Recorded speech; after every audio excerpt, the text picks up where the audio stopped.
Yo, welcome back to another video. Today we are in the Open Ultra League, and let's try out this team. So we're going to be using the Galvantula paired with the Shadow Typhlosion, the Shadow Feraligatr. A little bit of spice here.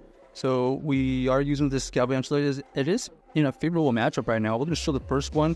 They go for the Icy Wind, and we're going to go for this Discharge. It does go through, and we do get an extra Volt switch in, so that's great news for us. They come back in here with the Machamp, so it looks like it was kind of a core breaker for their team. We do grab a shield from our opponent, and now we're going to apply the pressure. They're going to be forced to use some energy right here. It ends up being the Cross Chop, but we are going to be able to resist that. We switch on to the Feraligatr immediately. They also counter swap into their own Feraligatr. Now it's just a matter of firing off these Hydro Cannons. You can see these Hydro Cannons plus the Shadow Claws are still adding up. Hydro Cannon here gets us in both into the yellow. We're going to go for this Hydro Cannon here. It does grab a shield, so that's great advantage for us. They're trying to farm us down, but they're going to have to use some energy. We're going to let this one go here as we're going to take the shield advantage. We're going to go into our Typhlosion. Typhlosion has to shield here, and we're looking for a Incinerate farm down. They don't allow us to get there. However, we are going to throw this Thunder Punch immediately. It does not KO. We're going to try to catch the move onto our Galvantula, and we catch a Stone Edge, so that is huge catch right there, and we're going to be able to win this game with the Typhlosion farm down. So GG's to our opponent, able to win that game with a little bit of trickery with the catch and using the spicy Galvantula. All right, next game, let's see what we find. We got the Galvantula versus the Typhlosion. Terrible matchup here, so we're going to switch out into the Feraligatr immediately, and then we're going to be met with a Virizion. Virizion here is going to have to think about shield here or take huge damage. They decided to invest the shield, so we do get the shield advantage. We're going to let this go here. We are not going to be able to win this matchup, and that is job well done by the Feraligatr, getting a shield at least. Here we're going to go into our Galvantula, and we're going to soak up all this damage. Do they have Stone Edge though? No, they go for the Leaf Blade, and now we're going to make sure we throw on good timing. They decided to throw another move here, ends up being the Leaf Blade, and now that all but confirms they do not have Stone Edge, we're going to switch out into the Typhlosion to get a little bit of energy advantage because we don't have to worry about any moves from that Virizion, we think. You can see right here, Feraligatr is going to have to throw at least 3 Hydro Cannons. But before they get to that, we're going to be able to get to this Thunder Punch here. Will this Thunder Punch KO? Yes, it will. So now we have the shield advantage, and now we see the Typhlosion come back in. We're going to have to let this go here. Ends up being the Thunder Punch, and then we're going to switch out into the Galvantula and use a Discharge. You can see right here, we are going to have to end up shielding here. Thunder Punch does get used. They switch out into their Virizion. We are going to throw this fast move and then use this Blast Burn. And then you can see right here, we simultaneous KO. So we'll take that. That's a good situation for us considering we had a terrible lead. Able to wiggle out of that situation for our tie. All right, next game, let's see what we fight. We got the Galvantula versus the Lorges. Okay, kind of a neutral matchup here. Both of us are just applying neutral fast move damage. We're going to go for this Discharge. The Discharge gets it into the yellow.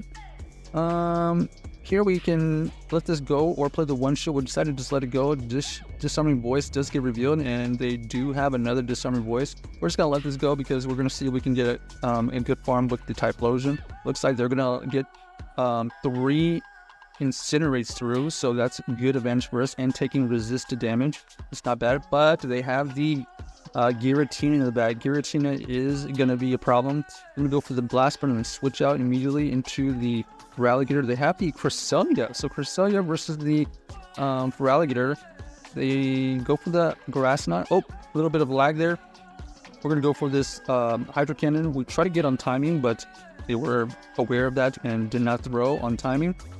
You can see right here, we're going to throw in another Hydro Cannon here. We do grab a shield. They are going to be able to reach a move. We're going to have to shield here because we need this Feraligatr as healthy as possible. And then you can see right here, they are going to switch out. And let's see if they end up shielding here. No shield. So nice call by my opponent. We had the Ice Beam. Shadow Sneak does get revealed, and we're going to have to use another Hydro Cannon here. All this energy, unfortunately, is being used just to get this shield from this Giratina. they're going to be able to get to another move, and you can see right here they are able to take us out. We're going to go for... Oh, we thought 2 Incinerates would be enough to take it out, but we would have to do a move here just to get rid of it. We needed to farm down with 2 Incinerates against that Giratina so that we could have a move for this Cresselia, but unfortunately it did not happen. So GG's to our opponent. A little bit unfortunate. Giratina, yeah, is a problem, especially since it was lurking in the back. But we did have an opportunity. If we had gone for the Ice Beam versus the Giratina, maybe it would have completely flipped the game. All right, here we got the Galvantula versus the Guzzlord. They're applying a lot of fast move pressure, but we are able to fight back with this lunge here. So let's get the invest a shield or let this go. They decided shield. Okay, so we do get a shield out of this situation. Do we get 2 shields? We do get 2. We do get to 2 lunges. Okay, they decide to allow it to go through, and they do get the farm down. So nice play by them, but they're double debuff at this point. So which Pokemon do we want to soak up the damage on? We think Typhlosion better. Dragon Claw does get fired off. We are able to tank that easily. Another Dragon Claw is going to go off here. And now we have all this energy on the Typhlosion. Is it going to be useful? Looks like Skeledirge is lurking in the back. We're going to go for this Blast Burn here to chip away at the health of the Skeledirge. And now we see the switch out into the Tapu Fini. So Tapu Fini here is throwing only resisted fast moves. We are at least applying a lot of pressure with our fast move. Here, we're going to throw the Hydro Cannon, get it into the yellow. We're going to shield here. Nature's Madness does debuff our defense. However, once again, the fast moves are just not applying a lot of pressure. And then now we're just going to ramp up our charge moves. We already got them into the no shield situation. We're going to go for another Hydro Cannon. This Hydro Cannon will not KO. Oh, it does KO from that range. And now we're going to be able to come out with some energy. Throw this Hydro Cannon back at that Typhlosion, and this is going to KO. So GG's to our opponent, able to win that game.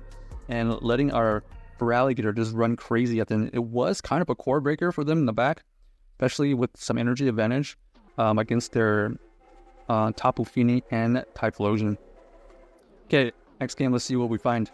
We got the Galvantula versus the Forges again. Okay, so here, I think we're just going to play it out the same way in the no shield. Firing off this discharge first so that we can apply some damage. We're going to switch out here to try to catch a move, but our opponent is aware of that, and they switch out into the Swampert. Okay, this is terrible. This Swampert here is going to be able to outpace us, so we're just going to try to get it in farm down range. So we're going to go for this Blast Burn right here. It does go through, gets it into the low yellow, and now they're into the red, so maybe we can farm down with something. Let's find out. Hydro Cannon takes us the Typhlosion easily. We're going to go for the Feraligatr. Unfortunately, unable to farm down, and we lose the CAP tie. So that Hydro Cannon right there, unfortunately, wasted energy. And then we're going to see the floor just come back in here. We are going to let this go. Ends up being the Moonblast, and we're going to put everything on the line with the Galvantula. Let's see if we can, I don't know, find a Charizard or find a flyer in the bag, but it's not the Charizard. It ends up being the Skeledirge, so this is going to be really bad for us here. Discharge is not going to be enough to even come close. They just still have 2 shields and they farm us down. So check out this team if you haven't already, and let us know if you enjoyed the video.